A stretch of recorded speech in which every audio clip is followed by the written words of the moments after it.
गाडी मैदान चांगलं भरवलं, गाडी पण मस्त होती.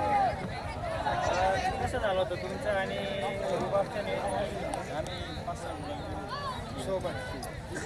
कुठे कुठे गुलाल झाले? गिरणाईला, गिराडला गिराडला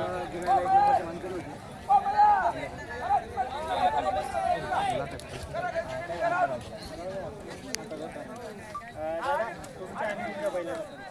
माझे नाव राजपाल खेळा.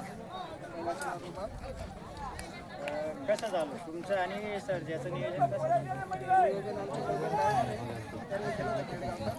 त्यांनी नियोजन लावून दिलं होतं म्हणजे ही गाडी आता किती वेळेस पळाली? 6व्या वेळेस एका छोट्यात गाडी पळाली मंडळी. आणि त्यापैकी किती गुलाल झाले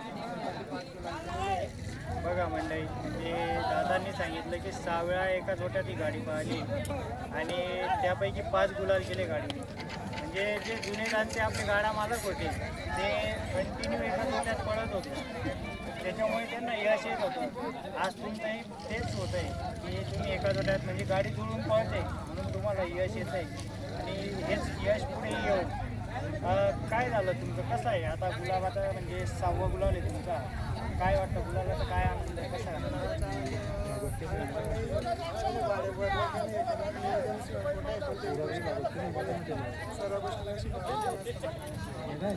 तुम्ही पण आता म्हणजे धुळे जिल्ह्यातून येत आहे तर काय वाटतं तुम्हाला? आज तिकडचे तुमच्या क्षेत्रात थोडंसं या क्षेत्रात क्रेज कमी आहे पण तुम्हाला अनाज कसा लागला? मला 4 वर्षापूर्वी लागला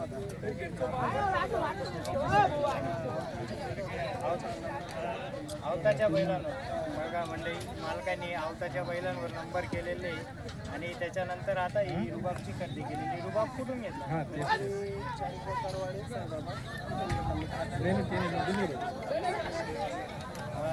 कसं आता म्हणजे कसं असतं नियोजन रुबाबच्या घरी वगैरे काय?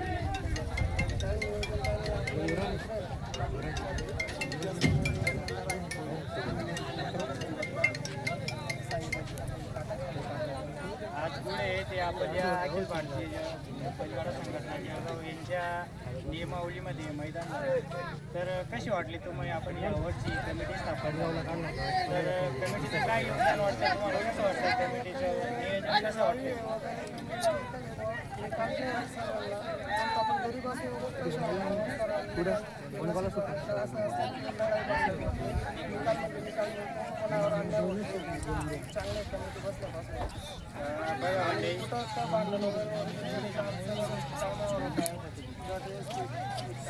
हा एक खूप चांगला अनुभव आपल्या खानदेश भागात येतोय की जेव्हापासून जरा कमिटी स्थापन झाली म्हणजे शेवटची होती कमिटी पण यावेळेस पूर्ण नोंदणीकृत सगळी कमिटी झालेली आहे आणि प्रत्येक मैदानामध्ये कमिटीचे सगळे पंच कमिटी, झेंडा पंच असू द्या, निकाली पंच असू द्या, हे सगळे येतात आणि पूर्ण मैदान रीतसर आणि रास्त पार पाडतात.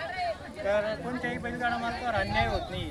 त्यामुळे तळागाळात हे जे बैलगाडा मालक आहे यांना प्रोत्साहन भेटतं आहे आणि आज कुठेतरी नवीन नवीन चेहरे आणि नवीन नवीन गाडा मालक तयार होत आहेत आणि त्यांना गुलाल भेटतोय. दादा आता तुमचं हे जे नियोजन झालं तरी कोण होते?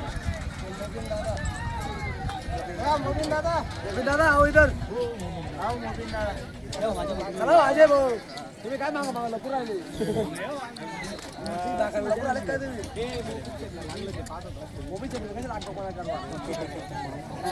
नमस्कार दादा. तुम्ही आज नियोजन केलं, कशी पळाली रुबाबची आणि सर्जाची गाडी?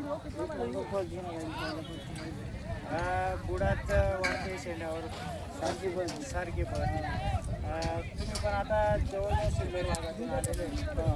कसं वाटलं तुम्हाला इकडचं नियोजन आणि पहिलं वगैरे कसं? 1 नंबर वाटलं. चला तुम्हाला शुभेच्छा पुढील वाटचालीसाठी.